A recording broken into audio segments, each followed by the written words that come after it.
Hey everyone, welcome to a new video. Today something so exciting is happening because I just got this in the mail and it is literally surreal for me to say because a week ago I was unboxing a brand new MacBook. By the way, if you're interested in watching that video, look in the info cards or down in the description. And today I am unboxing a brand new iPad for the new school year. And this unboxing is going to include all of my setup for it as a student. I'm going to be sharing all of the best apps that I think all students in university or high school should have. I'm also going to be sharing all of the accessories that I already got for my brand new device, and as well as that, all of the customization, the aesthetic widgets, the backgrounds, all of that is going to be in this video. So if you're interested, keep watching. So the second camera is set up, which means it's time for me to shrink into the corner of the screen, and let's just start unboxing because I'm too excited not to.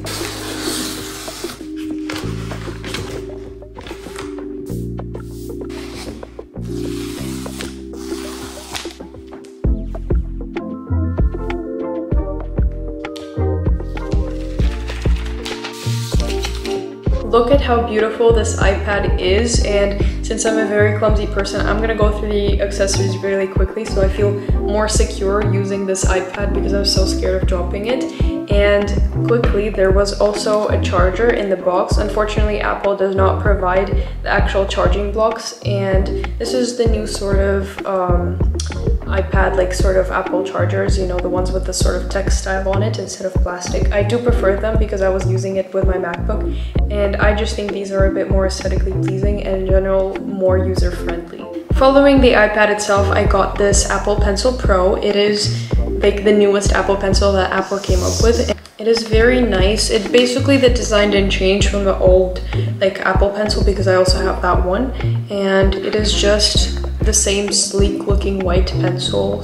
Along with the iPad itself, we also decided to purchase this awesome looking stand for the iPad. I think it looks so futuristic, and it's definitely going to be useful because I love reading on the iPads, and just in general the fact that it has so many different positions and that it can, I'm going to show you all of its features later, but it can also sort of turn without having to turn the actual stand.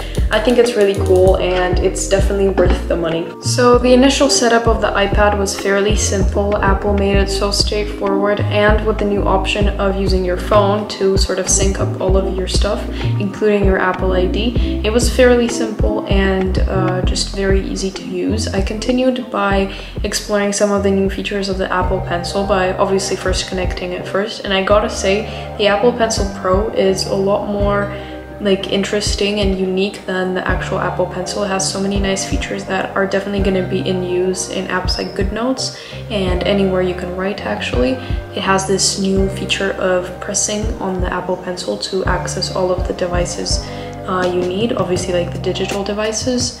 And I just continued by signing into different stuff and obviously cleaning up my sort of iPad desktop and the setup. Apple's default setup was fairly cluttered and at the same time had a lot of apps that I didn't need, which were, you know, Apple sort of apps that I don't think a lot of people use. So I started by deleting those and clearing up my desktop, sort of just to have it tailored to myself right away. I also downloaded the apps that I needed. I obviously downloaded Pinterest. I think it's the first app that I'm ever going to download on any sort of device because it provides you with so many wallpapers, so many little images, and it's basically the gateway to customizing your new device. And I found this lovely little wallpaper, and the creator of this one I will link also down below so you can go and get yourself a similar wallpaper. And then I continued by customizing the lock screen on my iPad. I do prefer having thinner letters, and I just think it looks cleaner and sort of more aesthetic. And then I added the lock screen widgets. I love this feature. I think it looks so good on the iPad, even better than on the iPhone. And I just added the stuff that I think I might need so far. Obviously, this might change as long as I keep using the iPad. For the wallpaper of the, you know, unlocked iPad, I decided to just go with white. You guys are gonna see why I'm doing this after, but I think it's my favorite tricks to do because you know how some people have those like transparent widgets on their like iPads and iPhones? This is a much easier way to do so without having to pay for any extra apps, and I think it's very simple and it just goes with any image off of Pinterest. Of course, with the widgets, I downloaded the Widgetsmith app. It's very useful if you want to create a sort of niche customized space, obviously not sponsored.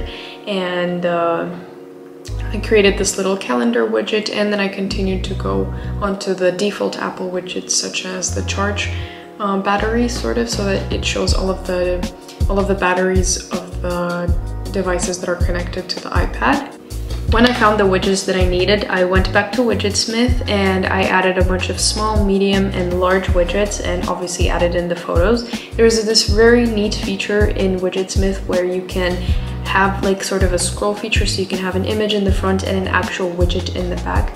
However, I decided to stay away from that because I think I'm the type of person that's going to forget where everything is, and I just decided to skip to normal images because I don't really need a lot of widgets for productivity now. By adding the widgets in this sort of random chaotic pattern, I actually think it looks good the first way I actually put them in, and I think I'm going to keep it this way for the next couple of months and see how it works. I went on to downloading a couple apps that I think are very useful for students. They actually very funnily came in the same sort of bundle in App Store. So I downloaded Notion, and I'm currently in the process of creating a Notion for myself and for my university and personal life. So if you guys will be interested in seeing that, I will definitely post a video, and let me know in the comments if that's something you would like to see. I also downloaded GoodNotes because that's just, you know, the thing that I use for note-taking. I did try different note-taking apps and I think they're good, however, just GoodNotes was never matched. I continued by setting up Notion because I was too excited not to try the little new Pencil Pro features, and I just created a sample notebook. As you can see, GoodNotes has so many different templates, so many different things you can use and tailor it to your own liking. And as I said before, it has this really cool features of having to sort of squish the pencil, and it gives you all of the different devices that GoodNotes provides. I think that's super neat, and it will definitely make GoodNotes an easier app to use. Of course, there's always the tap feature that was also on the old Pencil, and that's just useful as always. Another app I recommend for students is Canva. I personally use it a lot for YouTube, but also I used it a lot for high school projects, and I don't know if I'll use it in university. However, I just decided to download in case that's something I'm going to use. Canva is this super user-friendly platform where you can create different digital images such as thumbnails, posters, literally anything actually. They have so many nice fonts, so many nice templates. So even if you're a beginner, it's very user-friendly, like I said, and you'll definitely get the hang of it in like 5 minutes. I opened Arc and I was so excited to explore it on an iPad. I became a big fan because in this week that I got my new MacBook, I used Arc all of the time. This browser is very nice. I have to say, it's not only about the aesthetic purposes of it, it also has so many nice features, which you're seeing on the screen right now, of how you can condense and summarize whole websites just by doing this on the iPad. It's very nice and very simple to use as well. I like how it summarizes things and you don't have to browse through so many different tabs to get to what you want. To give you guys a little sneak peek into my Notion creation process, this is how it looks like so far. I'm definitely going to film a very in-depth video on how I created this, maybe even share my template if you guys are interested in that. And like I said, it's very nice to use on the iPad as well. I just like having it on all my devices so that it all syncs up and I have access from it everywhere. Like I said, the Notion calendar app is still not really acquired to this whole iPad system, and it basically looks like you're using Notion calendar on a phone, except it's on a bigger screen. It looks a bit awkward, but it's a good time to try out the feature of the metallic stand, where it sort of turns, and I think it's nice for some apps like these, or just if you're interested in using it in the vertical mode for reading or watching series or TikTok or whatever you wish. With my iPad now fully set up, I think that is it for this video. I truly want to emphasize how grateful I am to be able to share these experiences with you guys. And if you guys are interested in this sort of lifestyle videos and sort of school-related vlogs, I hope you guys can consider following this channel and giving this video a like. And I hope to see you again. Bye-bye!